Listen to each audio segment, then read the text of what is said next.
బిడ్డలారా, ఇదినో దేవుని వాక్య భాగాన్ని ధ్యానం చేసుకున్నాం. అందరు నా వైపు చూడండి. అందరు బాగున్నారా? సంతోషంగా ఉన్నారా? సీరియస్గా చూడబాకండి, నాకు వెళ్ళి సంతోషంగా చూడండి. మీరు సీరియస్గా చూస్తే రాదు నాకు. మీరు సంతోషంగా చూస్తే మీరు అందరు హ్యాపీగా ఉండట్టు. అందరు హ్యాపీగా ఉన్నారా? ఉన్నారా? హ్యాపీగా ఉన్నారా? ఉన్నారా? దేవుని కృప మనందరికీ సమృద్ధిగా కలుగును గాక. దేవునికి స్తోత్రం చెల్లిద్దాం. ఈ లోకంలో మనుషులకి క్రీస్తు లేని వాళ్ళకి ఎన్నున్నా సంతోషం ఉండదు. మనకి ఏమి లేకపోయినా యేసయ్య ఉంటే చాలా సంతోషమే. దేవుని స్తోత్రం. అదేంటి ఆ కట్ట అంటావు? యేసయ్య ఉంటే అన్నీ కావాలి, కానీ యేసయ్య ఉంటే సంతోషం ఏంటంటారా? ఏమున్నా లేకపోయినా యేసుంటే చాలు. యేసయ్య ఉంటే అన్నీ ఉన్నట్లే. ఎందుకో చెప్పనా? ఆయన సర్వ సంపదల గని. దేవునికి స్తోత్రం. నేను చాలాసార్లు చెప్తున్నాను. ఓ తాత ఇద్దరు మనవల్ని పిలిచాడంట. రే మనవల్లా రే ట్రాండే అన్నాడంట. ఇద్దరు వెళ్ళారంట. రే మీకు చెట్టు కావాలా కాయ కావాలని అడిగాడంట. ఓడన్నాడంట నాకు కాయలే కావాలన్నాడంట. ఇంకోడు అన్నాడంట నాకు చెట్టు కావాలన్నాడంట. చెట్టు కాయలన్నీ కోసి ఒక గంప నిండా పెట్టి ఆ ఇద్దరు మనవల్ని పిలిచి తాత అంటున్నాడంట, నీకు చెట్టు కావాలా కాయ కావాలంటే ఒకడన్నాడంట చెట్టు ఏం చేసుకొని కాయగా అయిపోయినాయిగా నాకు కాయలే కావాలన్నాడంట. ఇంకో మానవుడు అన్నాడంట నాకు చెట్టే కావాలన్నాడంట. తర్వాత కాయలు కావాల్సినోడు కాయలు ఇచ్చి చెట్టు కావాల్సినోడు చెట్టు ఇచ్చి, రే చెట్టు ఎందుకు కోరుకున్న కాయలన్నీ అయిపోయినాయి అంటే ఇప్పుడు కాబోయే తర్వాత కాయలన్నీ నాయేగా. కాయలు కావాల్సినోడు ఇప్పుడు కాసిని కోరుకున్నాడు. నేను ఆ చెట్టు బతుకున్నంతకాలం, నేను బతుకున్నంతకాలం కాపులన్నీ నాయే. స్తోత్రం చెప్పు, గట్టిగా చెప్పు. యేసయ్య సన్నిధికి వచ్చే మనం కాయలు కోరుకోకూడదు, యేసయ్యనే కోరుకోవాలి. దేవుని స్తోత్రం చెప్పండి. యేసయ్యనే కోరుకున్నాం అనుకో, యేసయ్యకే మన హృదయాలు ఇచ్చామనుకో, యేసయ్యను మనం కోరుకున్న ఈ పాస్టర్ గారు చెప్పిన వాక్యం ప్రకారం మీరు నా మాటలు విని నా మాటలు గైకుంటే నేను మీకు దేవుడిని అవుతాను, మీరు నాకు ఎప్పుడవుతాం? మనం ఆయన మాట వింటే. ఆయన మాట వింటే మనం ఆయన ప్రజలం అవుతాం, ఆయన మనకి దేవుడు అవుతాడు. ఆయన మనకు దేవుడై ఉంటే చాలు, మనకి ఏ కొదవ ఉండదు. ఎవనికి యాకోబు దేవుడు సహాయకుడు, ఎవడు తమ దేవుడైన యెహోవా మీద ఆశ పెట్టుకుంటాడు ఆ నరుడు ధన్యుడు. దేవునికి స్తోత్రం. మీకేం కావాలి ఇప్పుడు? చెట్టు కావాలా కాయలు కావాలా? ఏం కావాలి? అర్థమైంది, సూత్రం అర్థమైంది. లేకపోతే మీరు కూడా ఏమనేవాళ్ళు, ఎప్పుడో సంవత్సరానికి వచ్చేది కాపు, మాకు చెట్టు ఎందుకు, మాకు కాయలే, అవునా? కాయలే కావాలంటారు. ఇప్పుడు సూత్రం అర్థమైన తర్వాత ఇప్పుడు మీరు అందరూ ఏమంటున్నారు? ఏం కావాలి మీకు? చెట్టు అయినా యేసయ్య ఉంటే చాలు. నేను ఒకటే అడుగుతాయ్యా, లోకమంతా ఒకటైపోయినా, లోకమంతా ఏకమైపోయినా నువ్వు ఒక్కడుంటే చాలు జీవితానికి. స్తోత్రం కలుగును కాక. నీ మాట చాలయ్యా, నీ తోడు చాలయ్యా, నీ బుద్ధ చాలయ్యా. తొందరగా పాటమ్మ గారు ముగించి ఇంటికి వెళ్తాం అన్నట్టుగా. నేను 11ంటికే ముగించింది, 11:30కే. ఇవాళ కూడా అంత చక్కగా 11:30 ముగిస్తే వెళ్దాం అనుకున్న వాళ్ళు చేతులు ఎత్తండి. పోయిన వారం లాగా వెళ్ళాలి అనుకున్న వాళ్ళు చేతులు ఎత్తండి. వెళ్ళరా? ఇది చాలా మంచి వాళ్ళు. అయితే వారం ఉంటారా? ముగించుకొని వెళ్దామా? నేను వేడివేడిగా వండి వచ్చారా? ఉండాలేదా? పోయినా కొండుకోవటమేనా? తిన్నారా? తినలేదుగా. దేవునికి స్తోత్రం కలుగును గాక. హల్లెలూయా. బ్రతుకు నావా పగిలినా కడలి పాలైనను,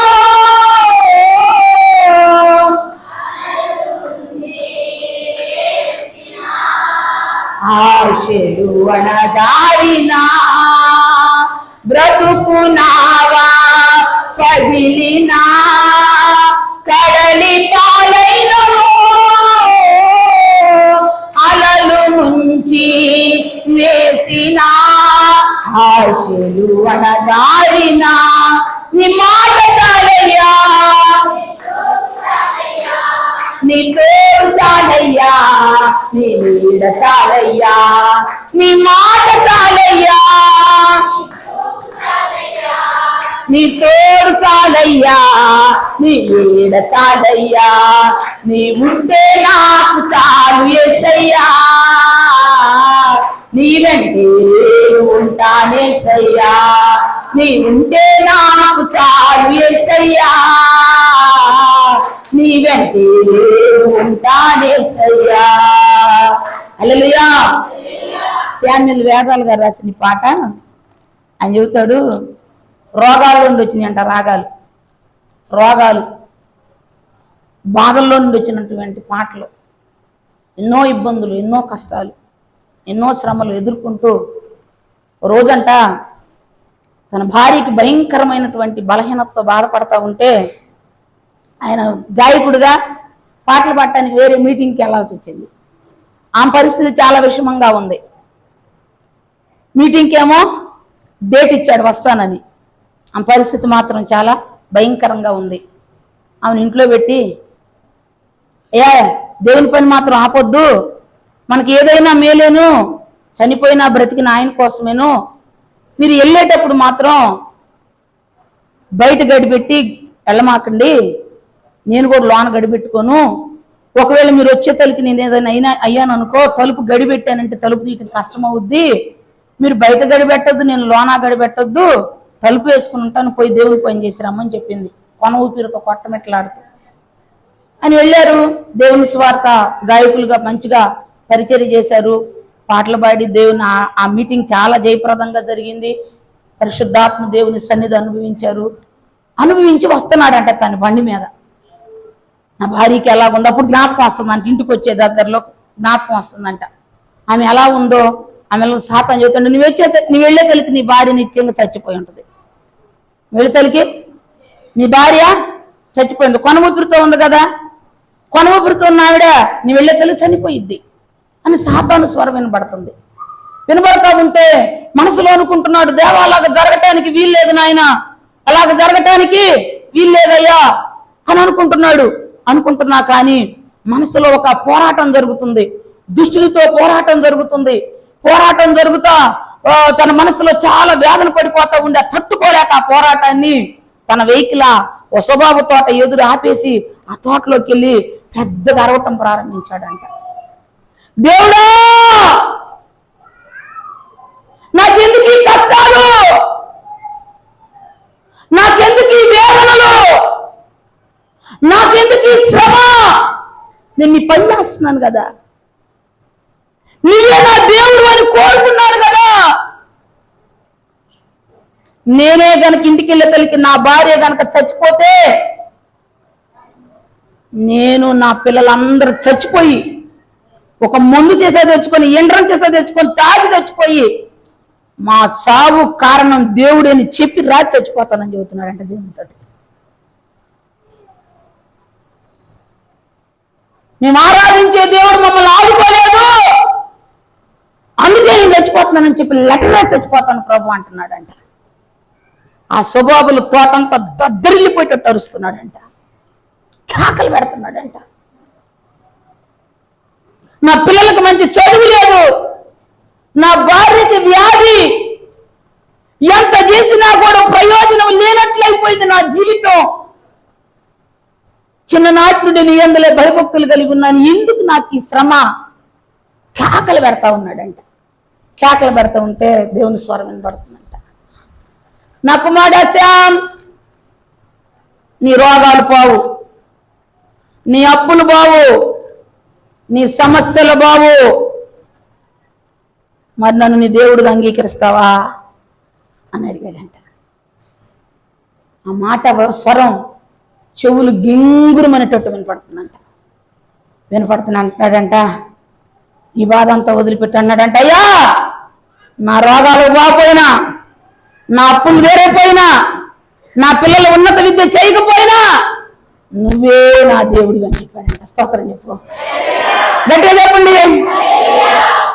అన్నాడు చెప్పి మనసంతా ఎంత ఏడ్చాడు అంత ఆదరణ పొంది ఇంటికి వెళ్ళి చూసేదలకంట ఆ వంట లేచి తలుపులు తీసి కసులు చిమ్మి, అయ్యా మీటింగ్ బాగా జరిగింది అంటుందంట. స్తోత్రం చెప్పండి, చప్పట్లు కొడతా చెప్పండి, గట్టిగా చెప్పండి. ఆయన ఏం చెప్పాడు, అప్పులు బావు, రోగాలు బావు, సమస్యలు బావు. మరి నేను దేవుడిని ఒప్పుకుంటావా అన్నాడు. నాకు ఏం ఉన్నా లేకపోయినా, పోయినా పోకపోయినా నువ్వే అదే, నువ్వే అదే. ఆమెకు ఒళ్ళంతా శరీరం అంతా రోగాలేనంట, కానీ పరిచర్య మాత్రం ఇప్పుడు వరకు కూడా సజీవులుగానే ఉండరు, లేదు చచ్చిపోవాలా. ఒక గొప్ప పరిచర్య చేస్తున్నారు, దేవుని పని చేస్తున్నారు. దేవుని పని, దేవుడు ఒక టెస్ట్ పెడతాడు మనకి. పరిస్థితులు అనుకూలంగా ఆయన ఆరాధించకూడదు మనం. పరిస్థితులు మనకు ప్రతికూలంగా మారినా ఆయనే మన దేవుడు. దేవునికి స్తోత్రం. అన్నిటికంటే ముఖ్యమైనది ఎందుకు చెప్పనా, ఆయనకు పరిశుద్ధంగా మన హృదయాలు ఇవ్వాలి. ఎలా ఇవ్వాలి? పరిశుద్ధంగా ఇవ్వాలి. ఎంత నమ్మకత్వం ఏదైతే మన భక్తి పునాదులు కట్టుకుంటామో అంత శ్రేష్టమైన ఆశీర్వాదాలు మనం అనుభవిస్తాం. ఎంత నమ్మకత్వాన్ని కాపాడుకుంటూ మన పవిత్రతను, మన పరిశుద్ధతను దేవుని కొరకు కాపాడుకుంటామో అంత పరలోక రాజ్య సంబంధమైన ఆశీర్వాదాలు మనం అనుభవిస్తాం. దేవుని స్తోత్రం చెప్పండి, గట్టిగా చెప్పండి. హల్లెలూయా, హల్లెలూయా, హల్లెలూయా. పరిశుద్ధ గ్రంథంలో నిర్గమాకాండం 8వ అధ్యాయం, నిర్గమాకాండం 8వ అధ్యాయం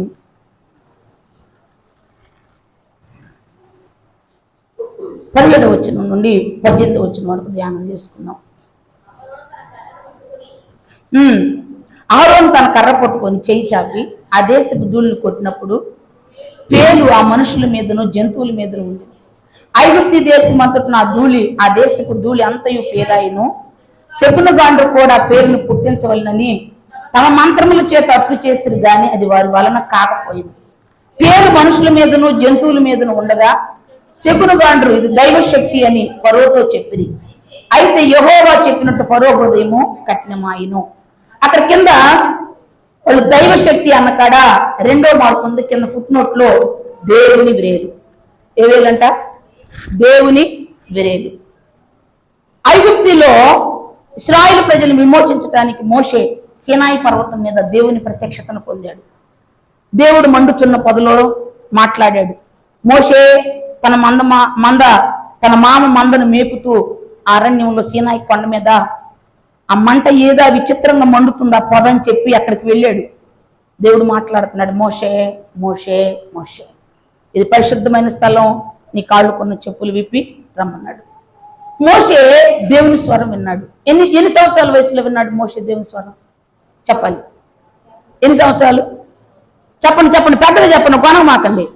ఎన్ని సంవత్సరాల వయసులో? 80 సంవత్సరాల వయసులో విన్నాడు.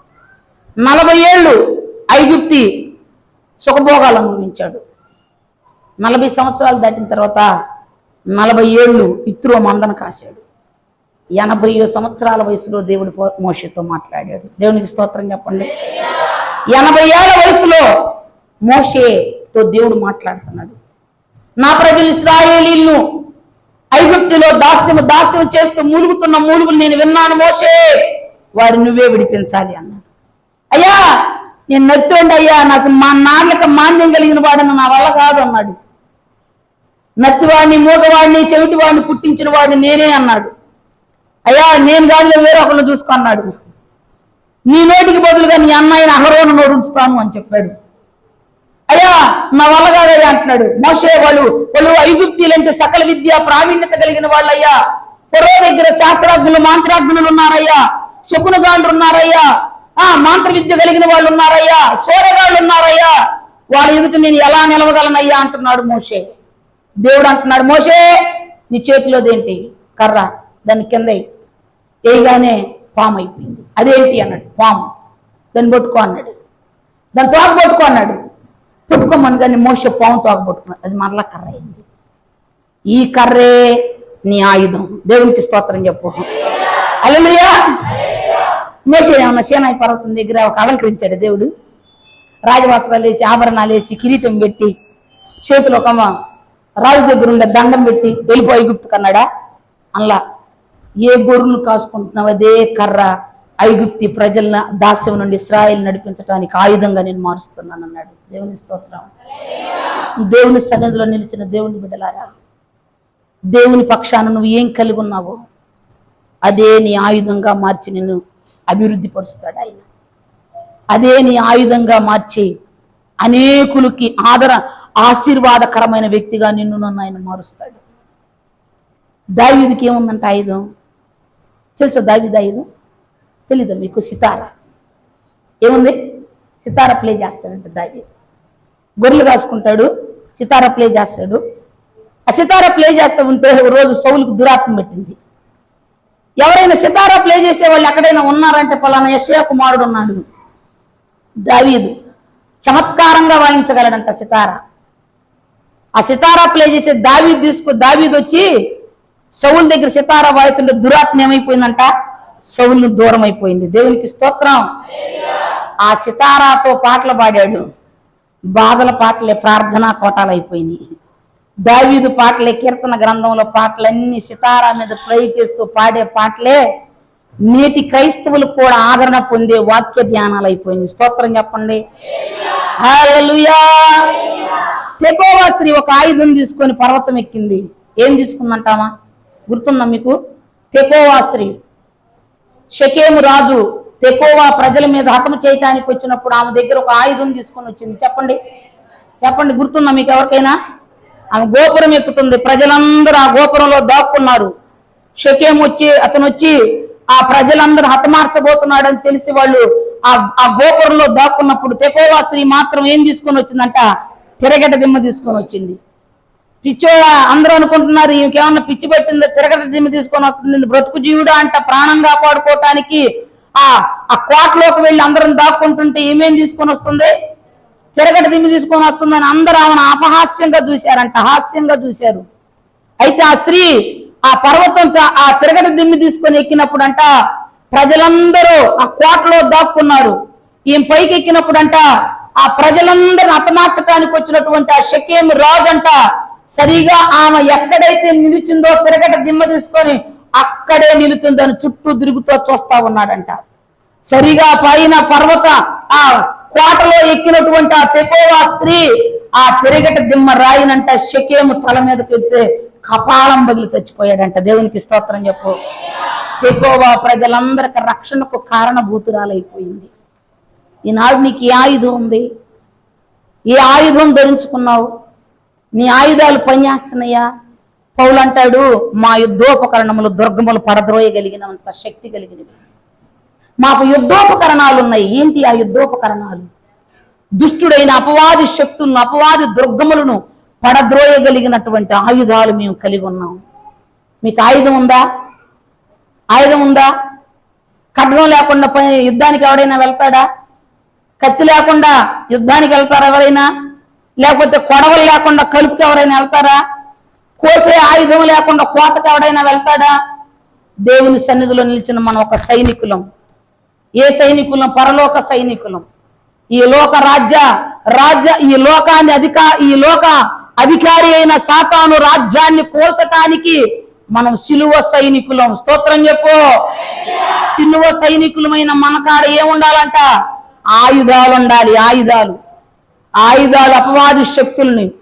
ఫరో ఎవరు? ఐగుప్తీయుడు. ఫరో అపవాది సంబంధి. ఫరో సాతాను గుర్తు. ఫరో ఎదుట విజయ వీరుడైన క్రీస్తు సాక్షిగా మోషే ధైర్యశాలిగా నిలబడ్డాడు తన కర్ర పట్టుకొని. దేవునికి స్తోత్రం కలుగును గాక. హల్లెలూయా. ఐగుప్తి శకునగాండ్ర ఎదుటికి వెళ్ళాడు. అదే కర్ర తీసుకొని ఐగుప్తికి వెళ్ళాడు మోషే. ఐగుప్తి శకునగాండ్రలో మోషే కర్ర వేగ పాము అయ్యింది. అహరోను కర్ర పాము అయింది. శకునగాండ్ర కర్రలు కూడా పాము అయిపోయినాయి.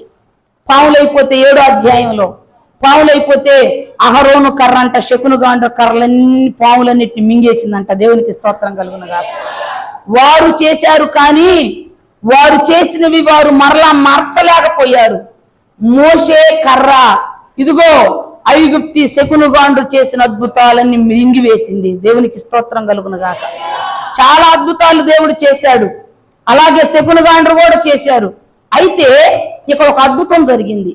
ఏంటంటే మోషే ఐగుప్తి ధూళిని కొట్టన్నాడు. పోయి ధూళిని కొడితే ధూళి మొత్తం పేలైపోయింది. పేలైపోతే జరిగిన విషయం ఏం తెలుసా? పశువుల మీద, ఐగుప్తి పశువుల మీద, మనుషులందరి మీద పేలంట కారిపోతా ఉన్నాయంట. ఎట్లా కారిపోతున్నాయి? తల మొదలుకున్న రికాలు మట్టుకు పేలు గారిపోతుంది. ఒక్కసారి ఊహించుకోండి.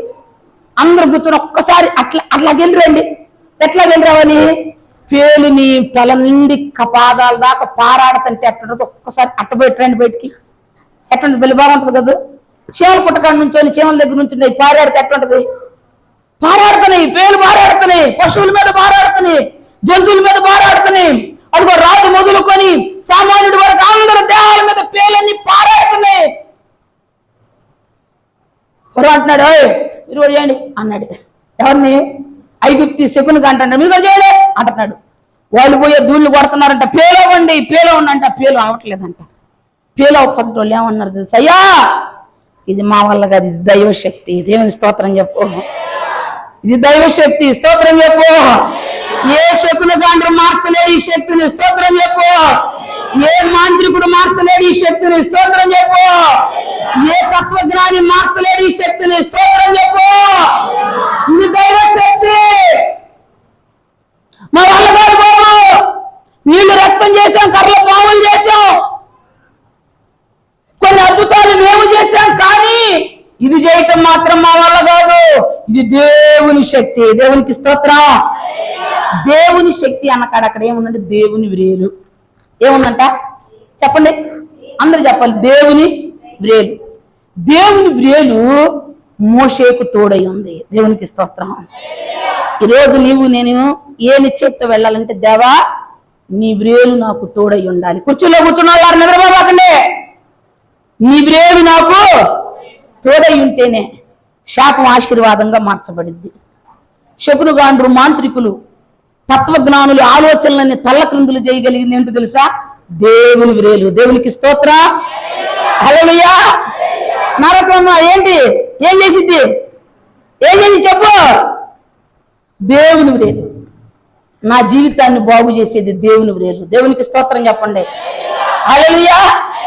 దేవుని వ్రేలు చేసే సాహస కార్యాలు. ఆ వ్రేలు ఏం చేసింది? ఐగుప్తి శకును గాండ్రు గుండెల్లో మంట పుట్టించింది. ఐగుప్తి శకును గాండ్రు అంటున్నారయ్యా ఇది దైవ శక్తి. ఏ శక్తి? ఒక రోజు పుతోన దయ్యం దగ్గర పౌలు వెళ్ళి ఆ పుతోన దయ్యం చేత శోధ చేయించుకుంటూ వ్యాపారం చేస్తా ఉన్నాడు అతను. పౌలు వెళ్ళి ఆ దయ్యాన్ని వెళ్ళగొట్టాడు. దయ్యాన్ని వెళ్ళగొడతలకి ఆ దయ్యం కేకలు పెడుతుంది, సర్వోన్నతుడైన దేవుని కుమారులారా, సేవకులారా. ఏమంటుంది? మీరు సర్వోన్నతమైన దేవుని సేవకులు. భయపడిపోతుంది. కారణం ఏంటి? పౌరుషులు ఎవరిని కలిగి ఉన్నారు? దేవుని కలిగి ఉన్నారు. అందుకే దైవ శక్తులు ఏం చేస్తున్నాయి? వీరు సర్వోన్నతమైన దేవుని సేవకులు. దేవుని స్తోత్రం. రోజు సౌలు కర్ణపిశాచి గల రాణి దగ్గరికి వెళ్ళాడు. దేవుని మాట కద్దయిపోయింది. మనం కూడా అంతే. దేవుని సన్నిధిలో ఏమైనా ఆశీర్వాదాలు రాలేదు అనుకో సోదగాళ్ళ దగ్గరికి వెళ్తారు చాలా మంది. సోది చెప్పుకునే వాళ్ళ దగ్గరికి, ఇంట్లో ఏదన్నా పోయిందనుకో పరిస్థితి చెప్పే వాళ్ళ దగ్గరికి, ఇంకా వాళ్ళు ఎవరు చెప్పేవాళ్ళు ఉంటారంట, వాళ్ళ దగ్గరికి వెళ్తా ఉంటారు చాలా మంది. సౌలు కూడా దేవుని మాట కద్దయినందుకు ఎక్కడికి వెళ్ళాడంట? ఎక్కడికి వెళ్ళాడు? సోదగద్ద దగ్గరికి వెళ్ళాడు. సోదగద్ద దగ్గరికి వెళ్ళి మారు వేషంలో వెళ్ళాడు. ఆల్రెడీ అంతకుముందు రాజుగా ఉన్నప్పుడు ఆ దేశంలో చెల్లంగి పనులు అలాగే పచ్చబొడిపించుకునే వాళ్ళు, సోద చెప్పుకునే వాళ్ళు అందరూ ఆ దేశంలో లేకుండా వెళ్ళగొట్టాడు. ధర్మశాస్త్రానికి విరోధమైన పాపమని దాన్ని వెళ్ళగొట్టాడు. ఇప్పుడు సౌలే వచ్చాడని తెలిసి ఒక భయం కదా, మారు వేషంలో వచ్చాడు. ఎవరిని పిలిచేదంటే ముసలాయన పిలువ, దుప్పట ముసుకేసుకున్నాయని అంటున్నాడు. ఎవరిని పిలవమంటున్నాడు? దుప్పట ముసుకేసుకొని ఉంటాడు ముసలాయన, ఆయన పిలువమంటున్నాడు. ఆమె సోదగత్తి కదా, మంత్ర విద్యులతో పిలిచి సమయంలో వచ్చి వామో సమయంలో వచ్చాడు అంటుంది. సౌలా ఎంత పని చేసావు, రాజుగారు వచ్చాడు, సమయాలు ప్రవక్త వచ్చాడు, వామ్మో అని భయపడిపోయింది. ఎవరో? సోదగత్తె. భయపడిపోతే సమయాలు మాట్లాడుతున్నాడు, సౌలా ఇక్కడికి వచ్చి పిలిచావు నన్ను, ఓ సోదగత్తె దగ్గరికి వచ్చి పిలిచావు నన్ను, వెతికావా? అయ్యా అయ్యా కోపాడవాకయ్యా, దేవుడు నన్ను వదిలిపెట్టాడయ్యా, దేవుడు నన్ను వదిలిపెట్టాడు. సౌలా దేవుడు నిన్ను వదిలిపెడితే నేనేం చేస్తానయ్యా? దేవుడే వదిలిపెడితే నిన్ను నేనేం చేస్తాను? సోదగత్తెల దగ్గరికి వచ్చి నన్ను పిలుస్తున్నావు నువ్వు, నిశ్చయంగా నువ్వు నీ కుమారులు నేడు నాతో కూడా ఉంటారని చెప్పి వెళ్ళిపోయాడు. నిశ్చయంగా నీవు నీ కుమారులు నాతో కూడా ఉంటారని వెళ్ళిపోయాడు. ప్రియమైన బిడ్డలారా, దేవుని శక్తి ఎదుట దయ్యపు శక్తి నిలవలేదు. దేవునికి స్తోత్రం చెప్పండి. హల్లెలూయా, హల్లెలూయా. మనోళ్ళు దయ్యాలు పెట్టి రోగాలు వచ్చినప్పుడు హాస్పిటల్ చుట్టూ తిరుగుతూ దయ్యాలు పట్టంగా దేవుని మందిరానికి వస్తారు. హాస్పిటల్లో డాక్టర్ గారు 4 రోజులు తిరగమన్నా 2 నెలలు వాడమమ్మ, ఈ మెడిసిన్ వాడాలి, వారానికి ఒకసారి వచ్చి టెస్ట్ చేయించుకోమంటే పోతారు. మందిరానికి రాగానే తగ్గాలి, మందిరానికి రాగానే తగ్గాలి. నువ్వేం చేసేవాడి దేవుడికి నీకు తగ్గటానికి? నువ్వేమంత గొప్ప కార్యం చేసేవా? నీకు రాగానే తగ్గాలి. నిన్ను పరీక్షిస్తాడు, నిన్ను పరిశీలిస్తాడు. దుష్టుడుకు చోటుగా ఉన్న నీ హృదయం అంతా ఇంతట్టు తిరిగేదా కానీ ఆలస్యం చేస్తాడు. దేవుడు ఒక వ్యక్తి జీవితంలో అద్భుతం చేయాలంటే కారణం అని చెప్పిన ఆయన అద్భుతం చేస్తాడు. చేయలేనివాడు కాదు, చేతకాని వాడు కాదు, బలహీనుడు కాదు. నీ స్థితి మారేదాకా ఆయన వెయిటింగ్ చేస్తాడు. దేవునికి స్తోత్రం చెప్పు. నీ స్వభావం ఆయనకు అనుకూలంగా మారేదాకా ఆయన ఆలస్యం చేస్తాడు. నీ కష్టం పోవాలి, దరిద్రం పోవాలి, సమస్యలు తీరాలి, నీ పరిస్థితులు మారాలి అంటే మార్పులకు సమర్థుడు. అవి తీరటానికి నువ్వు అనుకూలంగా ఆయనకు మారాలి. దేవునికి స్తోత్రం చెప్పు. ఆయనకు అనుకూలంగా నువ్వు అప్పగించుకోవాలి, ఆయనకు అనుకూలంగా నువ్వు త్రిప్పబడాలి. ఆయనకు అనుకూలంగా నువ్వు ఎప్పుడు మారుతావో సాహస కార్యాలు చేయడానికి ఆయన విరేడు ఎప్పుడు సిద్ధంగానే ఉంటది. స్తోత్రం కలుగును గాక. హల్లెలూయా. అందుకే దయ్యమైన, రోగమైన, అప్పులైన, తిప్పలైన, బాధలైన, ఇబ్బందులైన, ఆలస్యానికి కారణం ఏంటి చెప్పున? మనం అనుకూలంగా ఆయనకు మారాలి. అందుకే ఆలస్యం. అనుకూలంగా మారితే అరిసెయ్యంత మేఘంలో 3.5 సంవత్సరాలు కరువు తీర్చాడు ఆయన. స్తోత్రం చెప్పు. హల్లెలూయా. అనుకూలంగా మారితే 5 రొట్టెలు 2 చేపలతో 5,000 మందికి ఆహారం పెట్టాడు మహనీయుడు ఆయన. స్తోత్రం చెప్పు. అనుకూలంగా మారితే నీటిని ద్రాక్షరసంగా మార్చి ప్రజల ఆకలి దప్పులు తీర్చగలిగిన సమర్థుడైన, శక్తిమంతుడైన, శక్తిమంతుడు. నీవేమో ఆయన తట్టు తిరగవు, ఆయనకు అనుకూలంగా మారవు. ఆశీర్వాదాలు దేవుడి దగ్గర నుండి నీకు రావాలి. ఆశీర్వాదాలు రావాలంటే ఆయనకు అనుకూలంగా మనం మారాలి. దేవునికి స్తోత్రం. దేవుని విలువలు ఏం చేసింది చెప్పండి, ఇప్పుడు చెప్పండి. సాహస కార్యాలు జరిగించింది. ఏ కార్యాలు? సోదగళ్ళ కంటే, వాళ్ళు ఎవరు పస్తీలు చెప్పే వాళ్ళకంటే, అడు చూసి ఇడు చూసి అవి చూసి ఇవి చూసి చెప్పే వాళ్ళకంటే శక్తిమంతుడిది నా దేవుని వేలు. దేవునికి స్తోత్రం కలుగునగాక. ఈ లోకంలో ఉన్న బలాలు బలగాలన్నిటికంటే అతీతమైంది ఆయన వేలు. స్తోత్రం కలుగునగాక. హల్లెలూయా. ఆ మధ్య మీకు చాలా సార్లు చెప్పాలి, నేను మర్చిపోతాను. వాళ్ళ దేవుడు జ్ఞాపకం తీసుకొచ్చాడు. చంద్రమండలానికి వెళ్తా ఉంటారు శాస్త్రజ్ఞులు. చంద్రమండలానికి వెళితే ఇటీవల 2023లో అనుకుంటా ఏవిఎన్ వాళ్ళు చిత్రీకరించారు. వాళ్ళు శాటిలైట్ ని పరిశోధించడానికి పైకి వెళ్తే బలమైన బావి కనపడిందంట వాళ్ళకి. ఆ బలమైన హస్తాన్ని చూసి వాళ్ళు అందరికి భయం వేసిందంట.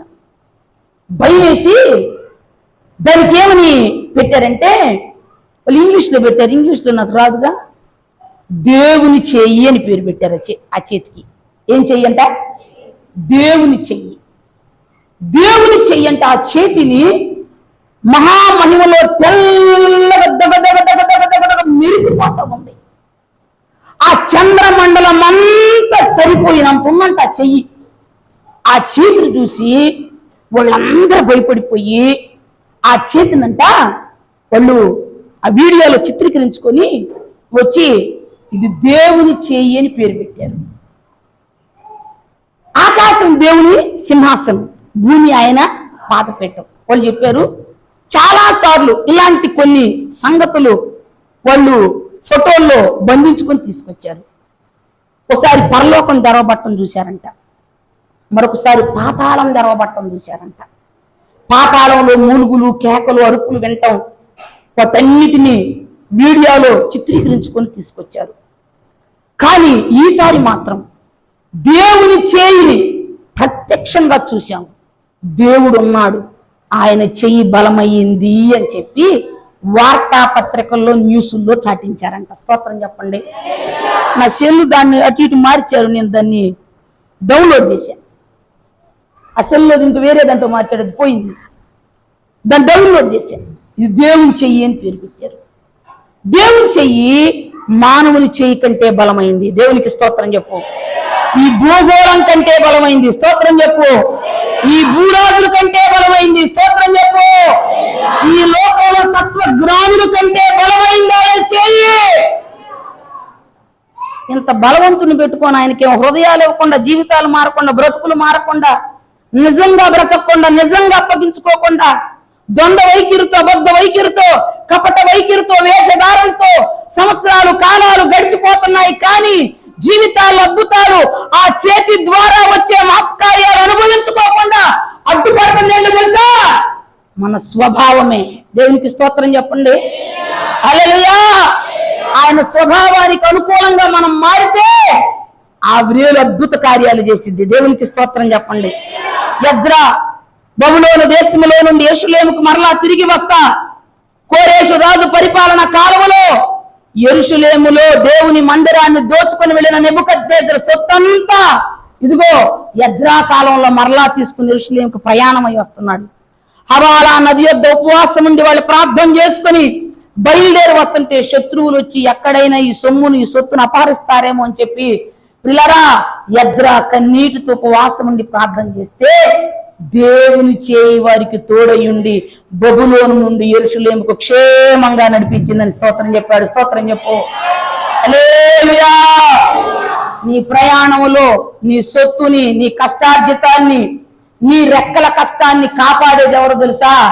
దేవుని చెయ్యి. దేవునికి స్తోత్రం. హల్లెలూయా. హల్లెలూయా. యెహోవా పట్టణమును కాపాడిన యెడల దాని కావలి వారు మేలుకొని ఉండుట వ్యర్థం. యెహోవా ఇల్లు కట్టని యెడల దాన్ని కట్టించు వారి ప్రయాస వ్యర్థం. ఆయన కాపలా లేకుండా, ఆయన కాపుదల లేకుండా, ఆయన సహాయం లేకుండా, ఆయన తోడు లేకుండా ఏ నరుడు గొప్ప చేయబడటం అసంభవం. అంతే. ఆయన సాహస కార్యాలు గుర్తెరిగి ఆ దయగలిగిన దేవుడికి నీవు అప్పగించుకొని విధేయుడివై పానార్పణంగా నీ హృదయాన్ని ప్రోక్షించుకుంటే నీ జీవితంలో సాహస కార్యాలు చేయటానికి ఆయన శక్తిమంతుడుగా ఉన్నాడు. స్తోత్రం. హల్లెలూయా. మనం దానియేలు గ్రంథం 5వ అధ్యాయం 24వ వచనంలో బెల్షాజర్ రాజు, ఈ నెబుకద్నెజరు రాజు కుమారుడు, చాలాసార్లు చెప్పుకున్నాం మనం. ఇతను ఏం చేశాడంటే యెరూషలేము నుండి తేబడిన దేవుని పాత్రలో మద్యపానం పోసి ద్రాక్షారసం విందు చేసి రాజులందరూ విందేసి సింధు తొక్కుతా మొక్క సొక్క వేసుకుంటా రకరకాల విందులు చేసి రకరకాల సింధులు తొక్కుతా ఉన్నారంట. దేవుని అపవిత్రపరిచారంట. దేవుని పరిశుద్ధ పాత్రలు, దేవుని పరిశుద్ధమైన ఉపకరణాలు, దేవుని పరిశుద్ధమైన మందిరంలో వాడుకునే ఉపకరణాలను ఏం చేశారంట? అపవిత్రపరిచారు. సొక్కతో మొక్కతోటి అపవిత్రపరిచారు. అపవిత్రపరిచానుకోండి మన స్వాధీనంలోకి వచ్చింది, మందేలే అని చెప్పేసి వాళ్ళు ఇష్టం వచ్చినట్లు వాడుకుంటా సింధులు దొక్కుతా ఉన్నారు. సింధులు దొక్కుతా ఉంటే గోడ మీద ఒక వ్రేలు రాయబడతా ఉంది, ఒక చెయ్యి. ఏంటో తెలుసా? మెనే మెనే టెకెల్ ఉపాస్. నువ్వు దేవుని త్రాసులో తక్కువగా వాడుగా ఉన్నావు, దేవుడు నిన్నేం చేస్తున్నాడు? తీసేస్తున్నాడు. ఈ చెయ్యి రాసింది ఏంది అర్థం కాల వీనికి. ఈ చెయ్యి రాసిన రాక అర్థం కాల. ఏం చేయాలా? నిద్ర పట్టట్లా, భయం వేస్తుంది, హృదయం అంతా కనిపిస్తుంది. ఏం చేయాలో అర్థం కావట్లేదు రాజుకి. అర్థం కాకుండా ఏం చేశారు తెలుసా? ఇదిగో ఎవరైనా ఉన్నారా మన సమాజంలో, మన సంస్థానంలో కళలు భావాలు చెప్పేవాళ్ళంటే ఆయన భార్య చెబుతుంది, అయ్యా మీ నాన్నగారి కాలంలో దేవతల ఆత్మ కలిగిన దానియేలు ఉన్నాడు, ఆయన పిలిపిస్తే నీ కలభావం చెబుతాడని చెప్పింది. దానియేలుని పిలిపించగానే దానియేలు చెప్పాడు, అయ్యా చేతి గోడ మీద వ్రాసిన వ్రాత దేవుని చేయి. స్తోత్రం చెప్పు. నీ క్రియలు ఆయన చూశాడు, నీ క్రియలు ఆయన చూశాడు, నీకు నడక ఆయన చూశాడు, నీ పని ఆయన చూశాడు. దేవుని త్రాసులో నిన్ను పెడితే తేలిపోయావు. అందుకే నీ రాజ్యం, నీ అధికారం నీ యొద్ద నుండి తీసివేయబడుతుందని చెప్పి ఆ వ్రాతకు అర్థం అని చెప్పాడు. చెప్పగానే ఆ వ్రాత అర్థం, దేవుని కోపం గురించి విన్నటువంటి ఆ బెల్షాజరు హతుడైపోయాడు. కారణం ఏంటో చెప్పనా పిల్లరా? దేవుని వ్రేలు ఏం చేసింది తెలుసా? నువ్వు ఏం చేస్తున్నావో దాన్ని వ్రాసిద్ది. స్తోత్రం చెప్పు. నీ మాటల గురించి వ్రాసిద్ది, నీ పని గురించి రాసిద్ది, నీ ప్రవర్తన గురించి వ్రాస్తాడు, నీ క్రియల గురించి వ్రాస్తాడు. వ్రాసిన వాటిని బట్టి లెక్క చెప్పాలి రేపు మనం. దేవునికి స్తోత్రం. వ్రాస్తున్నాడు యేసయ్యా, నీ పాపమంతా వ్రాస్తున్నాడు యేసయ్యా. వ్రాస్తున్నాడు యేసయ్యా, వ్రాస్తున్నాడు చేశాడు యేసయ్యా. ఎన్నెన్ని మోసాలు, ఎన్నెన్ని పాపాలు చేశాడు, అన్నీ వ్రాస్తున్నాడు, నీ కథనంతా వ్రాస్తున్నాడు. ఏం చేస్తాడంట? అన్నీ రాస్తాడు, నీ కథ అంతా రాస్తాడు. ఎవరి కథ రాస్తాడు? ప్రతి ఒక్కళ్ళ కథ ఆయన చేతిలో ఉంది. దేవుని స్తోత్రం కలుగును గాక. దేవుని వ్రేలు రాసిద్ది. ఒకటి దేవుని వ్రేలు సాహస కార్యాలు జరిగించింది. ఈ వ్రేలు ఏమి రాసిందో తెలుసా? బెల్షాజరుకు మరణ శాసనాన్ని రాసిందంట. ఏ శాసనం రాసింది? 31వ అధ్యాయం 18వ వచనంలో ధర్మశాస్త్రం రాసింది దేవుని వ్రేలు. బెల్షాజర్ కాలంలోకి వచ్చేసరికి ఏ శాసనం రాసిందో తెలుసా? మరణ శాసనాన్ని రాసింది దేవుని వ్రేలు. లూకాసు వార్త 11వ అధ్యాయం 20వ వచనంలో యేసు ప్రభు మోగా చెమిటి దయ్యం పెట్టిన వ్యక్తిని, ఆ దయ్యాన్ని పారద్రోలుతున్నాడు. అక్కడ ఉన్న వాళ్ళు అనేకులు వచ్చి, ఈయన దయ్యాలు ఎలగొడుతున్నారు ఏంటి? ఆ మరియా యోసేపు కుమారుడేగా, ఈయనకు దయ్యాలు వెళ్తున్నాయి ఏంటి? ఈయనకు దయ్యాలు వెళ్తున్నాయి ఏంటి? బయల్జబూలు వలన దయ్యాలు ఎలగొడుతున్నాడు. బయల్జబూలు అంటే దయ్యం. అది దయ్యాలు బయల్జబూలు వలన ఎలగొడుతున్నారని చెప్పుకుంటున్నారంట వాళ్ళు. చెప్పుకుంటే ప్రభు అన్నాడు, దేవునికి వేరుపడిన ఏ రాజ్యం వర్ధిల్లదు. ఇదిగో సాతానుకు వేరుపడిన రాజ్యం కూడా వర్ధిల్లదు. కాబట్టి సాతాను బయల్జబూలు వేరుగా ఉండే దయ్యాలు వెళ్ళగొట్టదు. నేను బయల్జబూలు వల్ల దయ్యాలు వెళ్ళగొట్టట్లా, నేను దేవుని వ్రేలుతో అధికారంతో దయ్యాలు వెళ్ళగొడుతున్నా. స్తోత్రం చెప్పండి, గట్టిగా చెప్పండి. దేనితో వెళ్ళగొడుతున్నానంటే దయ్యాలనైనా దేవుని వ్రేలుతో. దేవుని వ్రేలు అధికారం. నా తండ్రి అయిన దేవుని వ్రేలుతోటి ఈ దయ్యాలను వెళ్ళగొడుతున్నా. దయ్యాలు వెళ్ళిపోతున్నాయి అంటే పాచగారుల శక్తి అనుకుంటున్నారు ఏంది? పాచగారుల బలం అనుకుంటున్నారు. కాదు, దేవుని వ్రేలు ఉంది అక్కడ. దేవునికి స్తోత్రం చెప్పు. ఎట్నే పౌలు శీలలు దయ్యాలు వెళ్ళగొడతారు. స్కెవే కుమారులు 7 అంట. 7 పోయి దయ్యం దగ్గర పోయారంట. దయ్యం వెళ్ళవా అంటున్నారంట. మా నాన్న కూడా పాస్టర్ గారు, మేము కూడా పాస్టర్ గారు కొడుకులు 7 వెళ్ళిపో దయ్యం అంటే, ఎవరు నువ్వు అని అంట. దయ్యాలు అంటున్నాయంటే ఎవరు నువ్వు అంటున్నా, వెళ్ళిపో అడ్ని అంట. ఎవరు నువ్వు అని అంటుంది. ఎవరండి? ఎవరా? స్కెవే కుమారులు 7 ఎవరు మధ్య వెళ్ళిపో అని అంట. మరి పౌలు నామలు వెళ్తున్నారుగా, శీలాలు కొట్టి వెళ్తున్నారుగా, మరి మేము వెళ్ళి కొట్టి ఎందుకు వెళ్ళట్లేదంటే, పౌలు తెలుసు, శీల తెలుసు, మీరెవరో నాకు తెలియదు పోండి. స్తోత్రం కలుగును కాక. ఆ మాటనంట ఎందుకు వెళ్ళావు అంటున్నారంట వీళ్ళు. ఎందుకు వెళ్ళావు చూపిస్తారు రమ్మని చెప్పి శిరస్సు మొలుకొని అరికాల వరకు అంటే గిచ్చి రెక్కి వస్త్రాలన్నీ చించి అక్కడ రాయబడింది పురుగులు కనపడుకుంటా బయటెట్టారంట. స్తోత్రం చెప్పండి. అంటే అర్థమైంది చెప్పనా? వస్త్రహీనులు అయిపోయారు, గొడవలు మాత్రం చించేసినాయి అంట. ఎవడరా మీరు మా దగ్గర రావటానికి? ఏ అధికారం ఉందిరా? ఓ రోజు మన రావణాకి దయ్యం పెట్టి అమ్మాయి చాలా 4 రోజుల దాకా ఇబ్బంది పెట్టింది. ప్రార్థన చేస్తే సాతాను చెప్పింది, వారం దాకా గడువింది, వారం తర్వాత వెళ్ళిపోతానని చెప్పింది. అందరూ ఉపవాసం ఉండి ప్రార్థన చేస్తున్నాం. కామపల్లి కొరసర వెళ్ళి ఎందుకు వెళ్ళవే సైతాన్ని జుట్టు పట్టుకున్నాడు. ఎవడరా నువ్వు బయటికి బాగుంది, సైతాన్ ఎవరు నువ్వు బయటికి పోయి ముందు అసలు ఎందుకు వచ్చేవే అంటున్నాడు. అంటే ఆ సైతాన్ ఏమంటుంది, ఎవడరా నువ్వు ముందు బయటికి పోరా అంది. ఏమంది? దేవుని వ్రేలు లేకపోతే ఆ వ్యక్తులను ఏం చేస్తాయి? పరాభవం చేస్తాయి. స్తోత్రం చెప్పండి. వీళ్ళకంటే సిగ్గు పుట్టి 7 అంట దాక్కుంటా కొండల చోట బుట్టల చోట దాక్కుంటూ ఇంటికి వెళ్ళిపోయారంట. దయ్యాలు వెళ్ళగొట్టాలంటే దేవుని వ్రేలు. స్తోత్రం చెప్పండి, గట్టిగా చెప్పండి. ఈ మధ్య యూట్యూబ్లో, ఈ మధ్య ఛానల్లో దయ్యాలు ఒక ఆయన వెళ్ళగొడుతుంటే ఆ దయ్యం వెనకాడేమి ఇట్టు బయట తీసుకుంటాడు. ఆ దయ్యం ఏమో ఆడుంటది, ఈయన మైడు అంటాడు. అంటే అదే అంటది, మళ్ళీ తొక్కుతాడు అంటాడు, మళ్ళీ అంటది, మళ్ళీ ఇటు పోతాడు. ఈ నాటకం అంతా యూట్యూబ్లో ఎక్కిస్తే జనం చూసి అమ్మో ఆయన ఊగితేనే దెయ్యాలు పోతాయి, ఆయన ఊగితేనే దెయ్యాలు పోతాయి, ఆయన ఎక్కంటే స్టైల్ మళ్ళీ దాని తోడు మైకో చేతిలో పెట్టి మళ్ళీ టక్కు చేసి ఈ జేబులో చెయ్యి పెట్టి మళ్ళీ ఇటు పెట్టి అంటే చాలు అంటా ఉంటది. ఈ డ్రామా మొత్తం యూట్యూబ్ లో పెట్టాం, ఈ జనం అందరూ కొట్టాం. అయ్యే ఫలానా పాస్టర్ గారు దెయ్యం పోతుంది. ప్రభు అంటున్నాడు, దేవుని వ్రేలుతో స్తోత్రం చెప్పు, గట్టిగా చెప్పు. దేవుని వెళ్తాయి, దేవుని వ్రేలు, దేవుని స్తోత్రం. నేను కూడా దెయ్యం పెట్టినట్లు అయ్యా, నేనే నిమిత్త మాత్రాలు, నేను అయ్యా నీ వేలుంటేనే ఇక్కడ కార్యం. స్తోత్రం కలుగును గాక.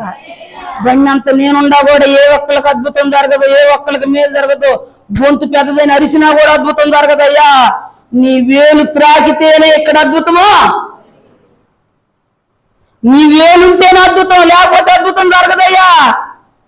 నీ వేలు దాకాలి, ఇక్కడ నీ వేలు పని చేయాలి. స్తోత్రం కలుగును గాక. ఇంకో చెప్పిన, దేవుని వేలు ఎప్పుడు పని చేసి అంటే సైతాన్ని పెట్టినట్టు అంతే బాధది. వాక్యం ఎత్తి పెడితే పోయింది. స్తోత్రం కలుగును గాక. ఏం ఎత్తి పెడితే పోయింది సైతాను? వాక్యమే ముందు సైతానికి. సైతాన్ని పెట్టిన వాళ్ళకి నేను అదే చెబుతాను, మీరు ప్రార్థనా వాక్యం ఇంకే లేదు మీకు ముందు. మీకు సాతాను భయం కలవరాలు ఏదైనా మీ హృదయంలో వచ్చింది అనుకో, వాక్యం ప్రార్థన అంతే. చెయ్యి పెట్టాలి, స్పర్శించాలి, పారదోలాలి, అలవాటాలి, ఎన్ని అబద్ధాలే. దేవుని వ్రేలు ఒక వ్యక్తి మీద పనిచేయాలంటే ఆ వ్యక్తి వాక్యం, ప్రార్థన. దేవునికి స్తోత్రం కలుగును గాక. హల్లెలూయా. దేవుని వ్రేలు ఏం చేసింది? అద్భుత కార్యాలు చేసింది, సాతాను శక్తుల్ని వెళ్ళగొట్టింది. దేవుని వ్రేలు 8వ అధ్యాయం యోహాను సువార్త. వ్యభిచారం అంత పట్టబడిన స్త్రీ ఆమె ఏం చేసిందంటే వ్యభిచారం చేస్తానికి పట్టబడితే అక్కడ ఆమెని అందరూ రాళ్లతో కొట్టి చంపమని ధర్మశాస్త్రం చెబుతుందిగా. వీళ్ళందరూ పరిగెత్తుకుంటా ఆమె వెంబడబడుతున్నారు, రాళ్ళు తీసుకొని కొట్టి చంపాలని. పరిగెత్తుకుంటా పోయి ఆమె ఏం చేసింది తెలుసా? యేసయ్య చాటును దాక్కుందంట. స్తోత్రం చెప్పండి. నాకేం చూడండి, ఒక్కరు చూడండి, ముగించేస్తా, అయిపోయిన టైం. ఆ పరిగెత్తుకుంటా వెళ్ళి ఆయన నేల మీద వంగి ఏదో రాస్తున్నాడంట. అయ్యా వినండి నా మాట. ఆయన నేల మీద వంగి ఏం చేస్తున్నాడంట? ఏదో వ్రాస్తా ఉన్నాడంట, వ్రేలుతో రాస్తా ఉన్నాడంట. ఆయన చేతితో వ్రాస్తా ఉండేసరికి వీళ్ళందరూ ఆమె తిప్పి అంటబడి తరుముకుంటా వస్తే ఆమె యేసయ్య చాటును దోక్కుంది. నీకన్నీ తెలుసు కదా, మోసే ధర్మశాస్త్రం తెలుసు కదా. వ్యభిచారం ముందు ఒక స్త్రీ పట్టబడితే రాళ్ళు కొట్టి చంపమని మోసే ధర్మశాస్త్రం చెబుతుంది కదా. మరి స్త్రీ వ్యభిచారం చేస్తుంటే పట్టబడింది, మరి నువ్వేం చెప్తావు చెప్పు అన్నాడంట. అనగానే ప్రభు అన్నాడు, వ్రాస్తా ఉన్నాడు. ఏం చేస్తా ఉన్నాడు? ఆయన ఏం చేస్తా ఉన్నాడు? నేల మీద వంగి వ్రాస్తా ఉన్నాడు. వ్రాస్తా చెప్పాడు, మీలో పాపం లేనివాడు మొట్టమొదటి ఆమె మీద రాయింది. మీలో పాపం లేనివాడు ఏం చేయాలి? మొట్టమొదటి ఆమె మీద రాయింది. ఎవరి పాళ్ళు అంతరంగాలు చూసుకోగానే ఎవరి పాపాలు వాళ్ళకి జ్ఞాపకం వచ్చినాయి. రాళ్ళన్నీ కింద పడేసి అందరు వెళ్ళిపోయారు. ఎవరింటికి వాళ్ళు వెళ్ళిపోయారు. వెళ్ళిపోతే ఆమె ఎక్కడుంది చెప్పండి? ఆమె ఎక్కడుంది? ఎక్కడుందామె? యేసయ్య చాటునుంది. అమ్మా నిన్నెవరు శిక్షించలేదా అన్నాడు. లేదయ్యా, నన్ను ఎవరు శిక్షించలేదు. అయితే నేను కూడా నిన్ను శిక్షించనమ్మా, ఇక మీదట పాపము. ధర్మశాస్త్రమేమో రాళ్ళు కూడా చంపంది. కృపాశాస్త్రం ఏం చేసిందో తెలుసా? ఆయన చాటుకి ఎవరైతే వస్తారో, ఆయన దగ్గరికి ఎవరైతే వస్తారో, తమ పాపములతో, అతిక్రమాలతో, తమ చేసిన పొరపాటులతో ఉన్న పాటున ఆయన వద్దకు ఎవరైతే వచ్చి దేవా పాపినైనా నన్ను క్షమించయ్యా అని ఒక్క నిలిగెత్తి హృదయం ఎత్తి ప్రార్థన చేస్తే కృపంట ధర్మశాస్త్రం తీసుకొచ్చినటువంటి ఆ శాపాన్నిన్నిటిని కొట్టివేయటానికి కృప చేతులు దాచి పిలుస్తుందంట. దేవునికి స్తోత్రం చెప్పండి. అర్థమైంది నేను చెప్పిన మాట? అర్థమైందా? కృప ఏం చేస్తుంది? ధర్మశాస్త్రం తెచ్చిన శిక్ష, ధర్మశాస్త్రం వేసే శిక్ష కృపాశాస్త్రం నుండి కొట్టివేయటానికైనా కృపను పొడిగిస్తానంటున్నాడమ్మా. నేను కూడా నిన్ను శిక్షించను. అయితే నువ్వేం చేయకూడదు? ఇక మీదట పాపము చేయకూడదు. దేవునికి స్తోత్రం. వినిపించుకొనని యేసయ్య ప్రేమ నీకు వినబడదా?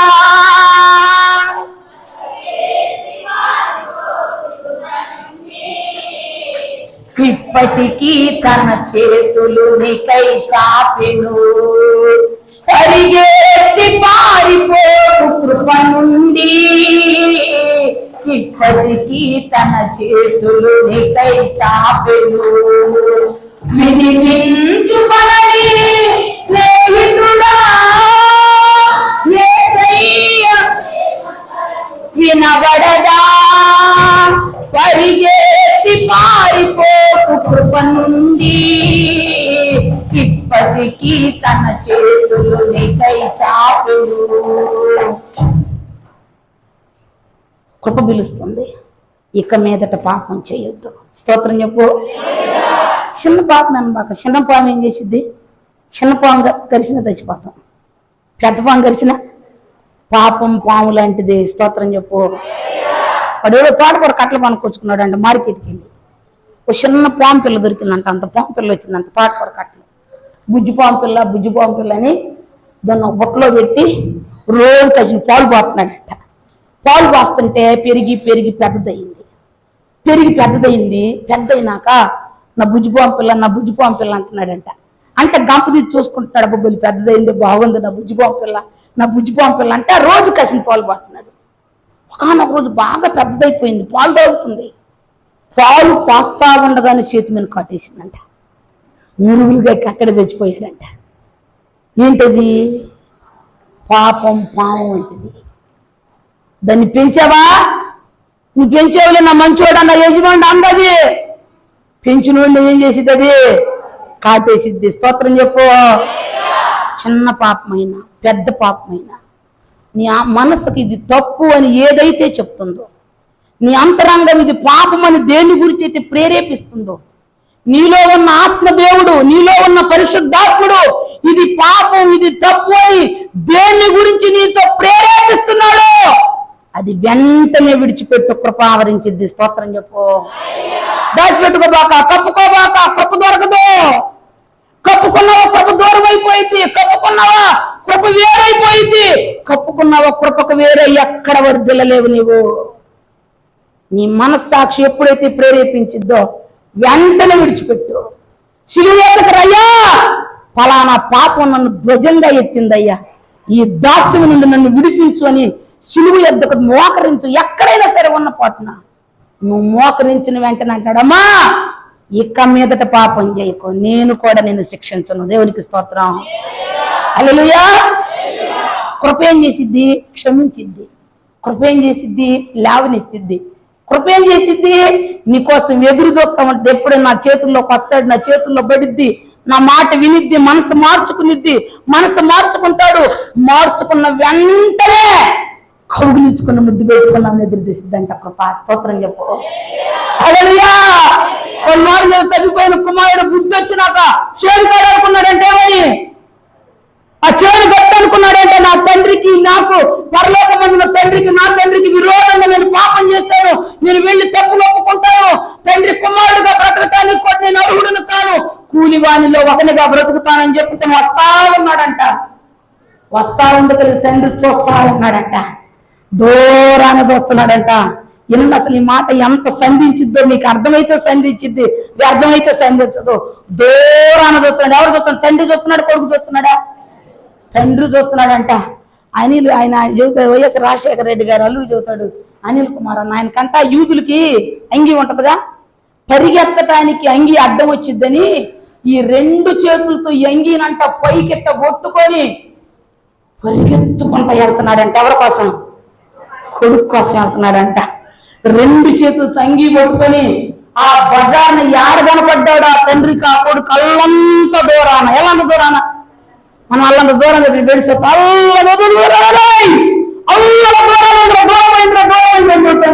అట్టంటే చూస్తుంటేనంట ఆ కొడుకు కనపడ్డాడంట. కొడుకు కనపడగానే పరిగెత్తుకుంటా ఎంగిని రెండు చేతులతో పైకి పట్టుకొని పరిగెత్తుకుంటా పోయి కౌగిలించుకునంట మెడ మీద పడి ముద్దు పెడుతున్నాడంట.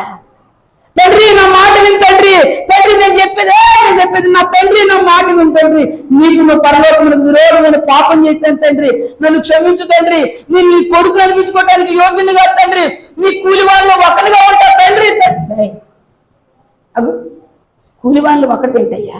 నా కొడుకు జమీందార్ కొడుకు, జమీందార్. స్తోత్రం చెప్పు. రాజు కొడుకు యువరాజు, స్తోత్రం చెప్పు. శ్రీమంతుడు కొడుకు శ్రీమంతుడు, స్తోత్రం చెప్పు.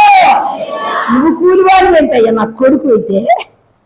తండ్రి నేను అనుకున్నా నా కొడుకు అని నువ్వు అనమనుకున్నాను తండ్రి. కొడుకుగా ఉండటానికి యోగ్య పిల్లలు కోల్పోయా, అర్హత కోల్పోయా, విలువ కోల్పోయా, ఘనతను కోల్పోయా, సావాసం కోల్పోయా. నువ్వు చెప్పిన మాటలను లక్ష్య పెట్టకుండా త్రోసి వేసిన వాడిని చేర్చుకుంటావని కూడా అనుకోలేదు. నాకంటే ముందుకు వచ్చి నన్ను కౌగిలించుకున్న తండ్రి, స్తోత్రం చెప్పు. ఒప్పుకోవటానికి నువ్వు సిద్ధంగా ఉంటే ఒట్టుకోవటానికి ఆయన సిద్ధంగా ఉన్నాడు, స్తోత్రం చెప్పు. సాటును వచ్చి అంటుంది, సాటును దొరుకుతుంది. ఎందుకు దొరుకుతుంది సాటున? ఈయన చాటునుంటే నాకు క్షేమం, స్తోత్రం చెప్పు. ఈయన చాటునుంటే నాకు దెబ్బ తగలదు, స్తోత్రం చెప్పు. ఈయన చాటును కనుక నేను దాక్కున్నానుకో వాళ్ళందరూ నన్నేమి చేయలేరు. దాక్కుందో నేను చేయలేకపోయారు. ఆయన అంటున్నాడమ్మా, అమ్మా వాళ్ళు ఏం చేయలేదు, ఏం చేయలేదయ్యా, ఏమీ చేయలేదు, నీ సాఫ్ నిండాను కదా, స్తోత్రం కలుగును గాక. వాళ్ళు ఎందుకు ఏం చేయలేకపోయారు? కారణం ఏంటంటే నువ్వు ఉన్నావయ్యా, స్తోత్రం కలుగును గాక. ఆయన ఉంటే నీకు క్షేమం, ఆయన ఉంటే నీకే కీడు రాదు, స్తోత్రం కలుగును గాక. ఆయన్ని సంపాదించుకోవాలి, ఆయన్ని సంపాదించుకుందాం. ఆయనకు అవిధేయంగా, ఆయాసకరంగా, బాధకరంగా, దుఃఖకరంగా నీ నోరుందో, నీ ప్రవర్తన ఉందో, నీ ఆశలు ఉన్నాయో, నీ కోరికలు ఉన్నాయో, నీ ఆశయాలు ఉన్నాయో, నీ కోరికలు ఉన్నాయో, ఏమి ఉన్నాయో ఇప్పుడే విడిచిపెట్టు. ఉన్న పాటునా వచ్చుచున్నాను నీ పాద సన్నిధి కోరక్షక. ఉన్న పాటనే వచ్చాయి, ఏ స్థితిలో ఉన్నా వచ్చే. తలలు వంచండి, ప్రార్థన చేసుకున్నాం. దేవుని వ్రేలు సాహస కార్యాలు జరిగించేది. ఆ వ్రేలు నీ జీవితంలో సాహస కార్యాలు చేయాలంటే నిన్ను నువ్వు ఆయనకు అప్పగించుకో, నిన్ను నువ్వు ఆయన సన్నిధికి అప్పగించుకో. దేవా, నీ వ్రేలు ధర్మశాస్త్రం రాసింది, నీ వ్రేలు ఐగుప్తు శకునగా హృదయాల్లో కలవరాన్ని గుర్తించింది. నీ వ్రేలు అద్భుతాలు చేసే వ్రేలయ్యా, నీ వ్రేలు దయ్యాలు వెళ్ళగొట్టిందయ్యా. దేవుని వేలు బెల్షాదులకు మరణ శాసనాన్ని రాసింది. వ్యభిచారమందు పట్టబడిన స్త్రీకి కృపాశాస్త్రం రాసింది. ఈ మధ్యాహ్న కాల సమయంలో దేవుని సన్నిధి, దేవుని ఆత్మని ఆవరించాలి అంటే నీలో ఉన్న పాపం చిన్న పెద్దది, నీ కృపకు దూరంగా, కృపకు వేరుగా నిన్ను ఏది వేస్తుందో, ఏది నీ మనస్సాక్షి నేరారోపణ చేస్తుందో యథార్థం ఒప్పుకొని విడిచిపెట్టు. కృప నిన్ను ఆవరించబోతుంది. తప్పిపోయిన కుమారుని తండ్రి జాలిపడి హత్తుకున్నట్లుగా తండ్రి నిన్ను హత్తుకోవటానికి ఇష్టంగా ఉన్నాడు. నీ నోటి పాపము, సూపు పాపము, ఆలోచనలో, తలంపులో నీ స్వయమే ధ్వజం ఎత్తుకొని తిరుగుతున్నావు. ఎన్ని మార్లు దేవుడు నీతో మాట్లాడిన లక్ష్య పెట్టకుండా నీ స్వయాన్ని, నీ బలాన్ని, నీ జ్ఞానాన్ని ఆధారం చేసుకొని నడుస్తూ ఉన్నావు. ఆ వేలు నీకు సాహస కార్యం జరిగించాలంటే, ఆ వేలు ద్వారా అద్భుతాలను పొందాలంటే దేవుని చాటుకురా. దేవుని యొక్క నీవు తగ్గించుకో, నీ బలహీనతలు అవిధేయతను ఒప్పుకో.